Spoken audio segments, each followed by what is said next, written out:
বাঙালির ১২ মাসে ১৩ পার্বণ, সেটা তো আমরা সকলেই জানি। ঠিক তেমনই পৌষ মাসের একটা বিশেষ পার্বণ হচ্ছে পৌষ সংক্রান্তি। প্রথমেই সকলকে জানাই মকর সংক্রান্তির প্রীতি ও শুভেচ্ছা। আজ তো পৌষ সংক্রান্তি, তাই সকাল সকাল ঘুম থেকে উঠে সমস্ত কাজ সেরে প্রথমেই স্নান করে নিয়েছিলাম। এই দিনে আমার বর প্রতি বছর গঙ্গায় স্নান করতে যায়, কিন্তু আমি কোনোদিনও যাইনি। এবছর ভেবেছিলাম ওর সাথে যাব, কিন্তু বাড়ির বড়রা বারণ করলো। যেহেতু আমাদের বিয়ের এখনো ১ বছর কমপ্লিট হয়নি, আর ১ বছর না হলে তো গঙ্গায় যেতে নেই, তাই যাওয়া হয়নি, বাড়িতেই ছিলাম। সকাল সকাল স্নান করে একটা সুন্দর দেখে শাড়ি পরে নিয়েছিলাম।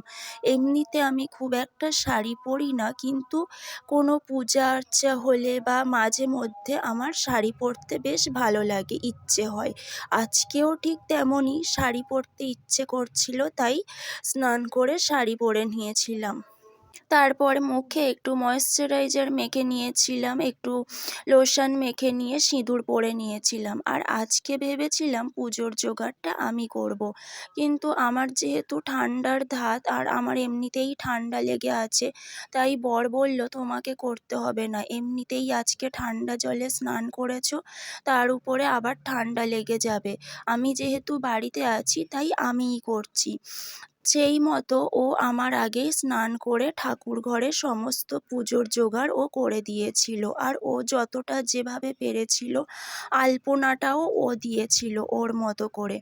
এবার শুধু ঠাকুরমশাই এসে পুজো করলেই হয়ে যাবে। আর আমার বাপের বাড়ির নিয়ম সম্পূর্ণ আলাদা, আমার শ্বশুর বাড়ির নিয়ম সম্পূর্ণ আলাদা। এখানে এসে আমি অনেক নতুন নিয়ম জানলাম।